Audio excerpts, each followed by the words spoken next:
Para sa dugang mga balita sa Negros, kag panay mangin kaupunta si Adrian Prietos. Adrian?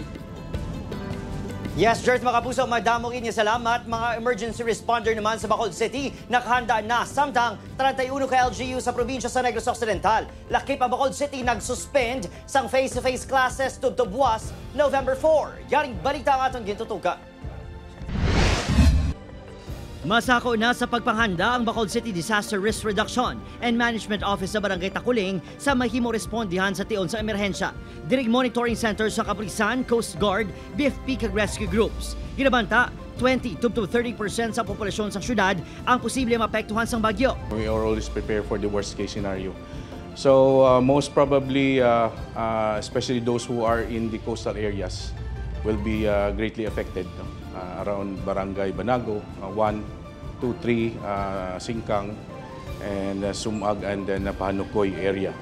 Handa naman ang mga mobile kitchens, mga generator set, sinakos ang bugas kag mga pagkaon nya kinahanglanon sa evacuation centers. Kung maka-implement ang barangay sa tunod preemptive evacuation later this afternoon or early evening, it would be better.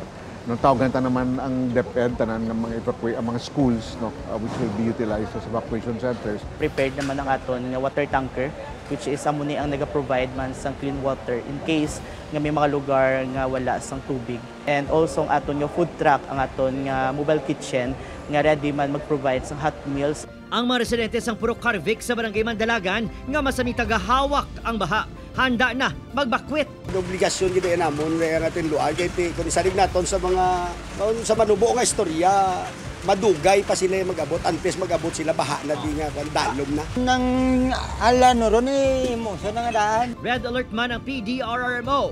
Hugot nga ginatutugan ang Northern Negros Occidental nga nadala sa track sa bagyo. Mag-order man nga ito ng mga local authorities ang preemptive evacuation.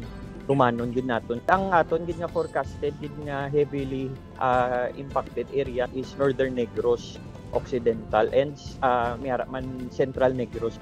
Halos sa nanya klase sa probinsya ang kanselado sa buong adlaw, tubtubwas. Tila ka LGU kang isang Bacolod ang nagsuspend man sa obra sa gobyerno. Adrian Prietos, 1 Western Visayas.